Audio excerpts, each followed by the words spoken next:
Federal budget 2025-26 के सामने salary individual के करंट टैक्स रेट्स और प्रोपोज टैक्स रेट्स प्रेजेंट हो रहे होंगे। हाई सैलरी इंडिविजुअल के लिए सरचार्ज के रेट में भी 1% की कमी की गई है। लो कॉस्ट हाउसिंग लोन के अगेंस्ट अगर आप कोई प्रॉफिट या मार्कअप वगैरह पे करते हैं तो इसके लिए एक नया टैक्स क्रेडिट इंट्रोड्यूस किया गया है। पेंशन इनकम कमाने वालों के लिए इस बजट में बहुत बुरी खबर है। क्या आने वाले साल में हमारा टैक्स बर्डन, हमारी टैक्स ऑब्लिगेशंस इंक्रीज हो रही होंगी या आने वाले साल में हमें कुछ टैक्स रिलीफ दिया जा रहा होगा? बिस्मिल्लाहिर्रहमानिर्रहीम। फेडरल बजट 2025-26 जैसा कि आप सब जानते हैं कि पाकिस्तान के फाइनेंस मिनिस्टर मोहम्मद औरंगजेब ने 10 जून 2025 पार्लियामेंट के फ्लोर पे फाइनेंस बिल 2025-26 प्रेजेंट किया, जो कि आने वाले फाइनेंशियल ईयर 2026 के लिए पाकिस्तान का एक फेडरल बजट का स्टेटस रखता है। अब इस फेडरल बजट में वैसे तो बहुत सी चीज़ें बयान की गई है, लेकिन इन सारी डिटेल्स के बावजूद एज एन इंडिविजुअल, चाहे हम सैलरी इनकम कमा रहे हो, चाहे हम बिजनेस इनकम कमा रहे हो, चाहे हमारी इनकम कोई पैसिव इनकम की फॉर्म में हो जैसे कि डिविडेंड या इंटरेस्ट, या फिर हमारी इनकम पेंशन से जनरेट हो रही हो, एज एन इंडिविजुअल हम सबसे ज़्यादा कंसर्न होते हैं इस बात से कि इस बजट में टैक्सेस में कौन कौन सी चेंजेस इंट्रोड्यूस की गई है। क्या आने वाले साल में हमारा टैक्स बर्डन, हमारी टैक्स ऑब्लिगेशंस इंक्रीज हो रही होंगी या आने वाले साल में हमें कुछ टैक्स रिलीफ दिया जा रहा होगा? My name is Murtaza Quaid from the platform of ma'am and mind, और आज की इस वीडियो के अंदर हम इनकम टैक्स के अंदर जो मेजर चेंजेस प्रपोज की गई है इस फेडरल बजट के थ्रू, उन्हीं को समराइज करेंगे। चले शुरू करते हैं। हम अक्सर न्यूज़ चैनल्स में एक बात सुनते हैं कि पाकिस्तान की 25 करोड़ की आबादी में से सिर्फ 40 से 50 लाख लोग अपना रिटर्न फाइल करते हैं। इसका हरगिज मतलब ये नहीं है कि सिर्फ 40 या 50 लाख लोग ही टैक्स पे करते हैं। तकरीबन हर एक इंडिविजुअल, चाहे वो कोई इनकम कमा रहा हो, चाहे वो कोई इनकम ना कमा रहा हो, चाहे वो ज़्यादा इनकम कमा रहा हो, चाहे वो कम इनकम कमा रहा हो, किसी ना किसी वे में गवर्नमेंट के टैक्सेस में कुछ ना कुछ अमाउंट कंट्रीब्यूट कर ही रहा होता है, आदर डायरेक्ट टैक्सेस के थ्रू, आदर इनडायरेक्ट टैक्सेस के थ्रू। अगर हम बात करें बिजनेसमैन की, कंपनीज की या मल्टीनेशनल कॉर्पोरेशंस की, तो ये लोग तो किसी ना किसी वे में अपना टैक्स मैनेज कर ही जाते हैं, आदर टैक्स प्लानिंग के थ्रू या टैक्स इवेजन के थ्रू। लेकिन सैलरी इंडिविजुअल हमारे माशरे का वो मासूम तबका है जो कि अपनी सैलरी रिसीव करने से पहले ही उसके ऊपर टैक्स गवर्नमेंट को पे कर देता है। जी हाँ, पाकिस्तान के टैक्स लॉज कुछ इस तरह से ड्राफ्ट किए गए हैं कि एम्प्लॉयर जब अपने एम्प्लॉय को सैलरी पे करता है तो एडवांस में ही उसकी सैलरी से टैक्स डिडक्ट करके गवर्नमेंट ऑफ पाकिस्तान को पे कर देता है। यानी कि सैलरी इंडिविजुअल के पास अपना टैक्स प्लान करने के लिए, अपना टैक्स सेव करने के लिए ऐसे ज़्यादा कोई ऑप्शंस अवेलेबल नहीं होते हैं। एनीवे, काफ़ी अरसे से न्यूज़ में ये बात गर्दिश कर रही थी कि आने वाले बजट में सैलरी इंडिविजुअल को कुछ रिलीफ दिया जाएगा, सैलरी इंडिविजुअल की टैक्स लायबिलिटी को रिड्यूस किया जाएगा। तो बिल्कुल ऐसा ही हुआ है कि सैलरी इंडिविजुअल के टैक्स रेट्स को बहुत ज़्यादा तो नहीं, लेकिन कुछ हद तक कम करने की कोशिश की गई है। आप सबके सामने सैलरी इंडिविजुअल के करंट टैक्स रेट्स और प्रोपोज टैक्स रेट्स प्रेजेंट हो रहे होंगे। अगर इन्हीं का आप कंपैरिजन करें, अगर तो एक इंडिविजुअल की सालाना सैलरी इनकम 6 लाख तक है तो इसके हवाले से कोई चेंजेस नहीं है। पहले भी इसके ऊपर 0% टैक्स था, अब भी इसके ऊपर 0% टैक्स है। लेकिन अगर एक इंडिविजुअल की एनुअल सैलरी इनकम 6 लाख से 12 लाख के दरमियान है, यानी कि माहाना 1 लाख तक की इनकम है, तो करंट रिजीम के हिसाब से या करंट सिस्टम के अंदर इसे 5% टैक्स पे करना पड़ता था, लेकिन प्रोपोज रिजीम में अब इसे 5% की जगह सिर्फ 1% टैक्स पे करना पड़ेगा। इसी तरह अगर एक सैलरी इंडिविजुअल की सालाना इनकम 12 लाख से 22 लाख के दरमियान है तो करंट रिजीम में इसे 12 लाख से ज्यादा की इनकम में 15% का टैक्स पे करना पड़ता था, लेकिन प्रोपोज चेंजेस के बाद अब इसे 15% की जगह 11% का टैक्स पे करना पड़ेगा। इसी तरह जैसे जैसे आपकी इनकम बढ़ती जाएगी, अकॉर्डिंगली आपके टैक्स रेट्स इंक्रीज होते जाएंगे, और इस बजट में इन प्रोपोज टैक्स रेट्स में आपके करंट टैक्स रेट्स को कुछ हद तक रिड्यूस करने की कोशिश की गई है। आज समझते हैं कि इस टैक्स रेट्स की रिडक्शन का ओवरऑल हमारे टैक्स बर्डन, ओवरऑल हमारे टैक्स ऑब्लिगेशंस के ऊपर क्या इंपैक्ट होगा। देखें, अगर एक इंडिविजुअल की मंथली इनकम 50,000 यानी कि सालाना इनकम 6 लाख है तो करंट सिस्टम में भी कोई टैक्स नहीं पे करना था, न्यू सिस्टम में भी कोई टैक्स पे नहीं करना। लेकिन अगर एक इंडिविजुअल की मंथली इनकम 1 लाख रुपए यानी कि सालाना इनकम 12 लाख रुपए, तो करंट सिस्टम में रहते हुए उससे सालाना 30,000 रुपए का टैक्स पे करना था, लेकिन नए प्रोपोज सिस्टम में इसे 6,000 रुपए का टैक्स पे करना होगा, यानी कि 24,000 रुपए एनुअल टैक्स सेविंग हो रही होगी। इसी तरह अगर एक इंडिविजुअल की मंथली सैलरी इनकम 1.5 लाख तक है यानी कि सालाना 18 लाख तक की इनकम है, तो करंट सिस्टम में उसे अपनी 18 लाख तक की इनकम पे 1,20,000 का टैक्स पे करना था, लेकिन प्रोपोज टैक्स सिस्टम में इसे 72,072 का टैक्स पे करना होगा, यानी कि 48,000 रुपए इसका टैक्स सेव हो रहा होगा। फिर अकॉर्डिंगली जैसे जैसे इनकम बढ़ती जाएगी तो आपके सामने ये प्रेजेंट हो रहा है कि करंट टैक्स रेट्स के हिसाब से इनकी करंट ऑब्लिगेशंस कितनी बनती थी और इस नए प्रोपोज टैक्स रेट्स के हिसाब से इनकी कितनी ऑब्लिगेशंस बन रही होगी, कितना टैक्स बर्डन बन रहा होगा। वैसे तो 32 लाख तक की इनकम में कुछ ना कुछ रिडक्शन है, लेकिन 32 लाख से ऑनवर्ड्स एज सच कोई रिडक्शंस इंट्रोड्यूस नहीं की गई है। 32 लाख ऑनवर्ड्स आपके पास जो ओवरऑल टैक्स सेविंग बन रही होगी वो एनुअल 84,084 के करीब बन रही होगी। इसके बाद हाई सैलरीड इंडिविजुअल के लिए सरचार्ज के रेट में भी 1% की कमी की गई है। फाइनेंस एक्ट 2024 में सरचार्ज के नाम से एक नई लेवी इंट्रोड्यूस की गई। ऐसे इंडिविजुअल्स या ऐसी पार्टनरशिप फर्म्स, ऐसी एओपीज जिनकी एनुअल टैक्सेबल इनकम 10 मिलियन यानी कि 1 करोड़ से ज्यादा हो, तो उन्हें अपनी टैक्स लायबिलिटी का 10% एज अ सरचार्ज भी पे करना पड़ता है। इस फेडरल बजट में ऐसे इंडिविजुअल्स जो कि सैलरी इनकम कमा रहे हैं और उनकी सैलरी इनकम का क्वांटम 10 मिलियन से ज्यादा है, उनके लिए सरचार्ज का रेट 10% से कम करके 9% कर दिया गया है। Then low cost housing loan के अगेंस्ट अगर आप कोई प्रॉफिट या मार्कअप वगैरह पे करते हैं तो इसके लिए एक नया टैक्स क्रेडिट इंट्रोड्यूस किया गया है। प्रीवियसली इसी तरह के मार्कअप के लिए डिडक्टेबल अलाउंस के नाम से एक चीज लॉ में हमारे प्रेजेंट थी, जिसे फाइनेंस एक्ट 2022 में ओमिट कर दिया गया था, डिलीट कर दिया गया था। लेकिन दोबारा से इस फेडरल बजट में इसे टैक्स क्रेडिट की फॉर्म में दोबारा से री इंट्रोड्यूस किया गया है। मैं कुछ मोडालिटीज आपके साथ डिस्कस करता हूं।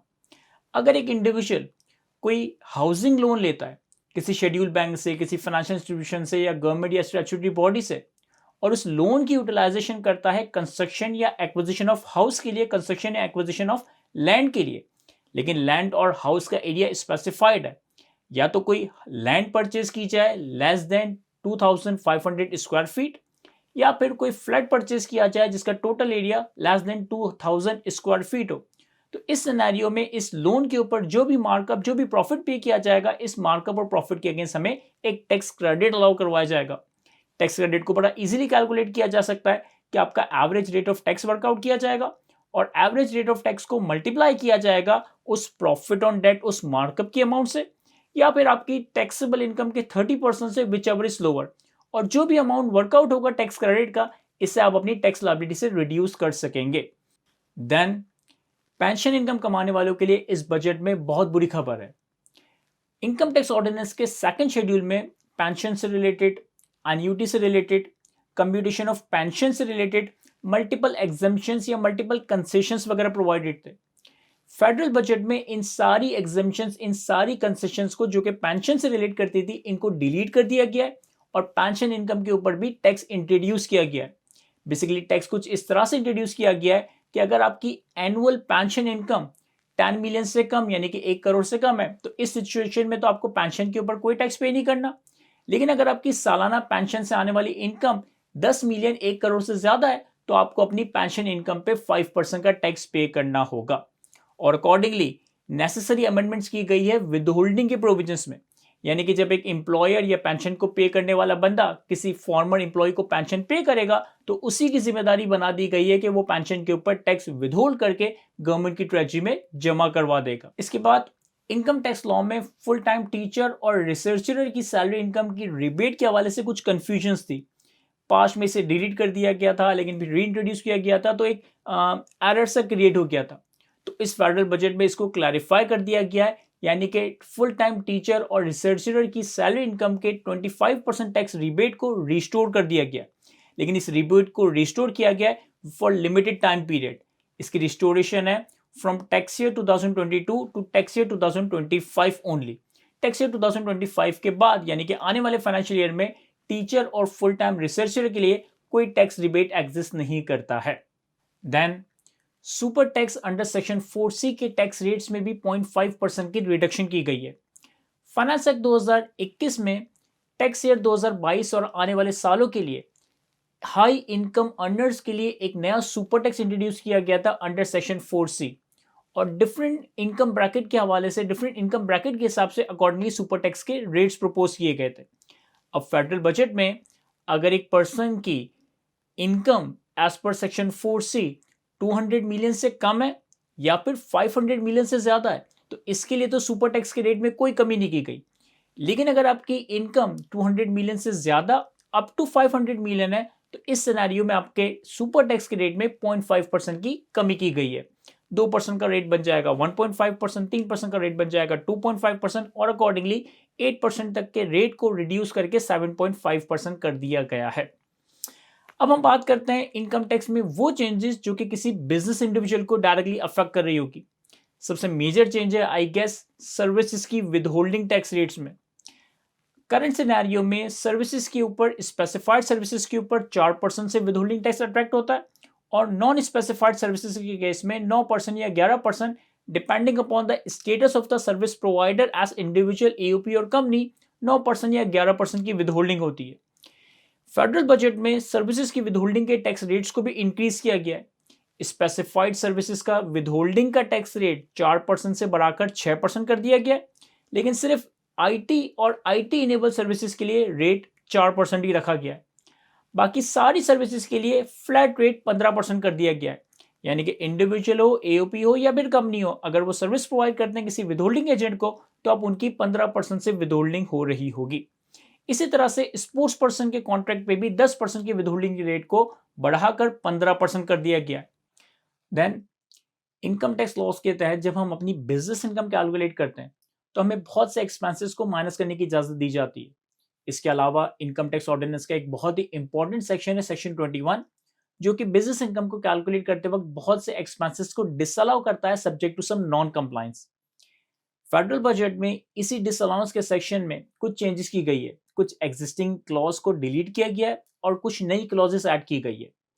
करंटली सेक्शन 21 की एक क्लॉज ये कहती है कि अगर एक पर्सन किसी सेल्स टैक्स अनरजिस्टर्ड पर्सन से कोई गुड्स बाय करे तो प्रोपोर्शनेट एक्सपेंसेस डिसअलाउ हो जाते हैं subject to maximum 10% expense disallowed.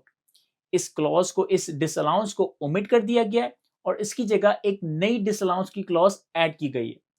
Proposed tax laws में अगर एक पर्सन किसी इनकम टैक्स के अनरजिस्टर्ड पर्सन से कोई गुड्स बाय करता है, अगर एक पर्सन किसी इनकम टैक्स के अनरजिस्टर्ड पर्सन से कोई गुड्स बाय करता है, तो उस परचेज की बैक पे जो भी एक्सपेंसेस होंगे वो 10% की हद तक डिसअलाउ हो जाएंगे।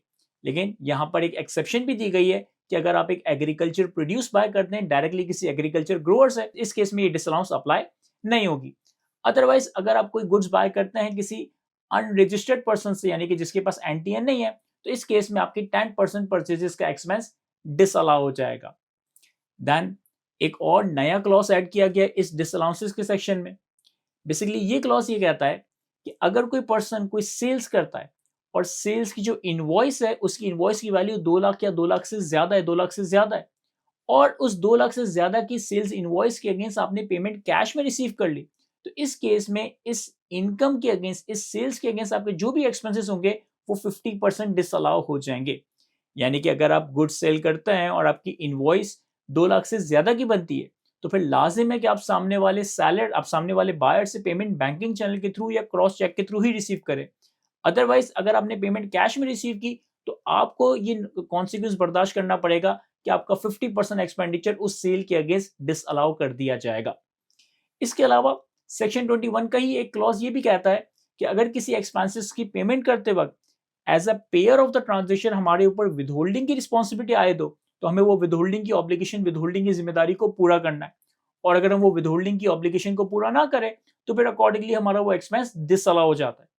लेकिन right now income tax law में ऐसा कोई सेक्शन नहीं है जो कि ये बात प्रोवाइड करे कि अगर आपने कोई डेप्रिशिएबल एसेट परचेज किया और डेप्रिशिएबल एसेट की परचेज करते वक्त विदहोल्डिंग ना की तो आपका डेप्रिसिएशन एक्सपेंस डिसअलाउ हो जाएगा। यानी कि ये लॉ में एक तरीके से एक एम्बिग्युइटी थी कि रेवेन्यू नेचर के एक्सपेंसेस की पेमेंट करते वक्त अगर विदहोल्डिंग ना करो तो आपका एक्सपेंस डिसअलाउ हो जाता था, लेकिन आप डेप्रिशिएबल एसेट को परचेज करते वक्त उसकी विदहोल्डिंग ना करो, डेप्रिसिएशन स्टिल आप क्लेम करने की पोजीशन में थे।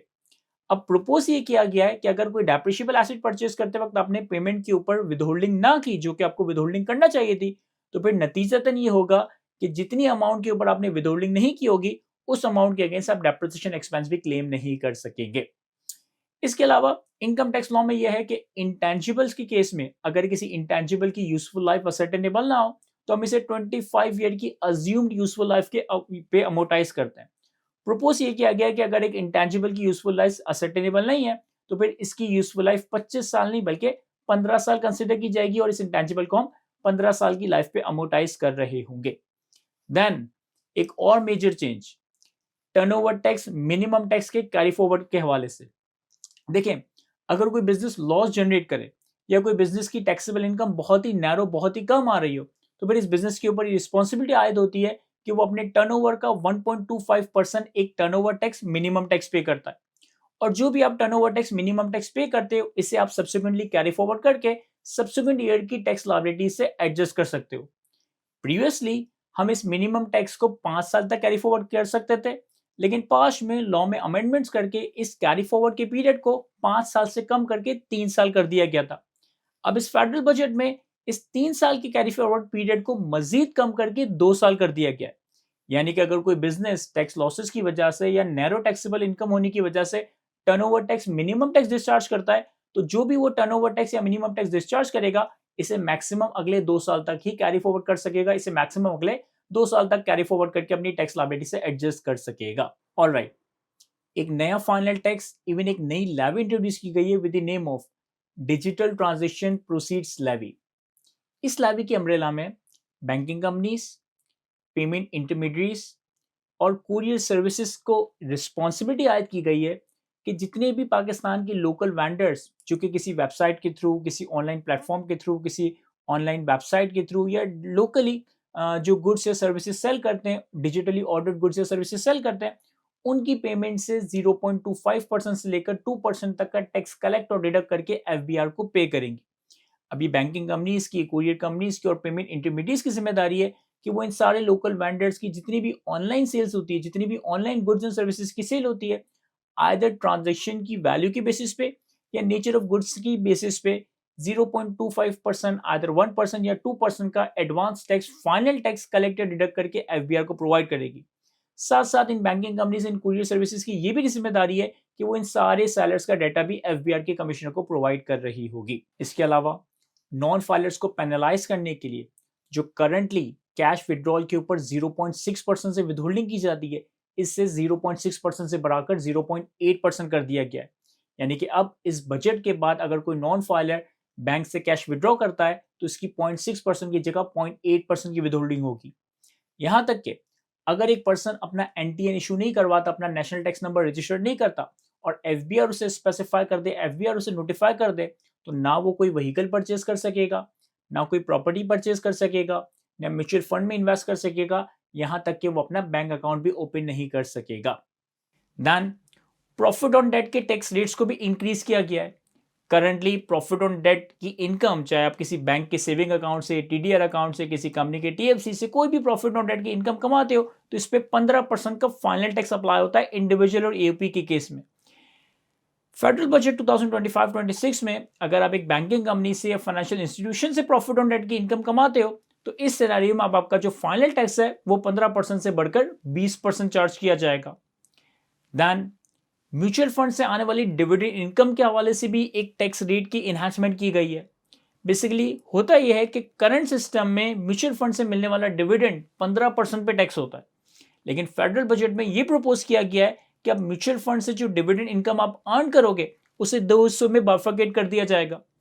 डिविडेंड का वो हिस्सा जो कि म्यूचुअल फंड की डेट सिक्योरिटीज की या डेट इन्वेस्टमेंट से जनरेट होगा, उसके ऊपर डिविडेंड टैक्स रेट 15% से बढ़ाकर 25% कर दिया गया।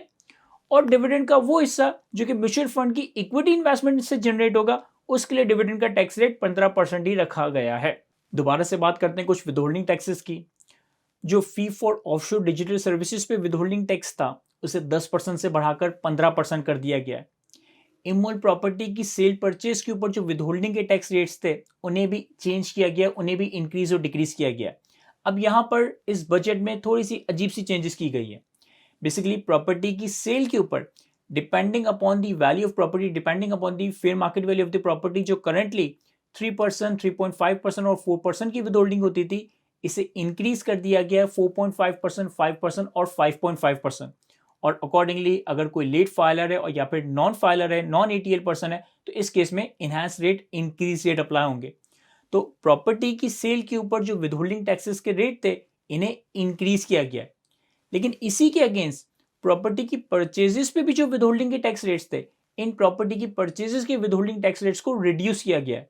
करंटली प्रॉपर्टी की परचेज के ऊपर 3%, 3.5% और 4% का जो रेट था, इसे प्रॉपर्टी की वैल्यूएशन के हिसाब से रिड्यूस करके 1.5%, 2% और 2.5% कर दिया गया है। और अकॉर्डिंगली जब अगर कोई पर्सन लेट फाइलर या नॉन फाइलर होगा तो इस सिनेरियो में इनहैंस रेट, इंक्रीज रेट्स इस तरह से अप्लाई हो रहे होंगे। देन अमेंडमेंट ऑफ असेसमेंट और अपील के प्रोसीजर्स के हवाले से इस बजट में कुछ चेंजेस प्रपोज की गई है। देखिए, इनकम टैक्स अमेंडमेंट ऑर्डिनेंस 2024 में अमेंडमेंट ऑफ असेसमेंट और अपील के हवाले से कुछ चेंजेस इंट्रोड्यूस की गई थी, और इस बजट में उन सारी चेंजेस तो नहीं, ज्यादातर चेंजेस को विड्रॉ कर लिया गया। एक तो मेजर चेंज अमेंडमेंट ऑर्डिनेंस में ये इंट्रोड्यूस किया गया था कि अगर किसी भी मैटर पे आपका टैक्स डिस्प्यूटेड अमाउंट अगर 25 मिलियन से कम है तो आप अपना मैटर कमिश्नर अपील के पास लेके जाओगे, और कमिश्नर अपील के बाद आपके पास ट्राइब्यूनल का ऑप्शन नहीं होगा। कमिश्नर अपील के पास आपको अपना मैटर हाई कोर्ट ले जाना होगा। और अगर किसी भी मैटर में टैक्स डिस्प्यूटेड अमाउंट 25 मिलियन से ज्यादा है तो फिर आपके पास कमिश्नर अपील का ऑप्शन अवेलेबल नहीं था, आप डायरेक्टली अपीलेट ट्राइब्यूनल चाहते थे और फिर ट्राइब्यूनल के बाद हाई कोर्ट प्रोसीड करते थे। लेकिन इस चेंजेस को विड्रॉ कर लिया गया है, इस लिमिटेशन को विड्रॉ कर लिया गया है, और यहाँ पे एक ऑप्शन दिया गया है कि अगर टैक्स पेयर चाहे तो irrespective of the tax disputed amount या तो अपना मैटर पहले कमिश्नर अपील के पास लेकर जाए, कमिश्नर अपील के बाद अपीलेट ट्राइब्यूनल लेकर जाए और फिर अकॉर्डिंगली हाई कोर्ट के पास ले जा सकता है। और अगर टैक्स पेयर चाहे तो वो कमिश्नर अपील्स को अवॉइड करते हुए डायरेक्टली अपना मैटर ट्राइब्यूनल के पास भी ले जा सकता है। यानी कि पहले जो हमारे ऊपर रिस्ट्रिक्शन थी depending upon the tax disputed amount कि हम कमिश्नर अपील के पास जाएंगे और ट्राइब्यूनल के पास जाएंगे, अब एज अ टैक्स पेयर हमारे पास ऑप्शन है कि हम अपना मैटर कमिश्नर अपील के पास भी ले जा सकते हैं और अगर हम चाहें तो अपना मैटर डायरेक्टली ट्राइब्यूनल के पास भी ले जा सकते हैं। इसके अलावा अमेंडमेंट ऑफ असेसमेंट की प्रोसीडिंग को क्लोज करने के लिए जो 180 डेज की एक टाइम लिमिट, एक लिमिटेशन लॉ में प्रोवाइड की गई थी, इस टाइम लिमिट को, इस लिमिटेशन को विड्रॉ कर लिया गया। यानी कि जो भी अब अमेंडमेंट ऑफ असेसमेंट की प्रोसीडिंग्स है वो नॉर्मल कोर्स ऑफ टाइम के अंदर क्लोज की जा रही होगी। देन रिकवरी प्रोसीडिंग्स के हवाले से अगर कोई भी मैटर टैक्स पेयर के against high court as well as appellate tribunal दोनों कोर्ट से टैक्स पेयर के अगेंस्ट डिसाइड किया गया है तो फिर इस सिनेरियो में टैक्स पेयर के अगेंस्ट इमीडिएट रिकवरी प्रोसीड की जा सकती है। तो ये हमारे पास इनकम टैक्स लॉ में जो मेजर चेंजेस प्रपोज की गई है इस फेडरल बजट के थ्रू, इन्हें हमने क्विकली कवर किया। आई होप कि ये जो डिस्कशन है आप लोगों के लिए फ्रूटफुल होगी और आप लोगों को टैक्स की नॉलेज में या टैक्स की चेंजेस को समझने में आसानी क्रिएट करेगी। इंशाल्लाह आपसे अगली डिस्कशन, अगली वीडियो में मुलाकात होगी जिसमें हम सेल्स टैक्स की चेंजेस को डिस्कस करेंगे। Thank you.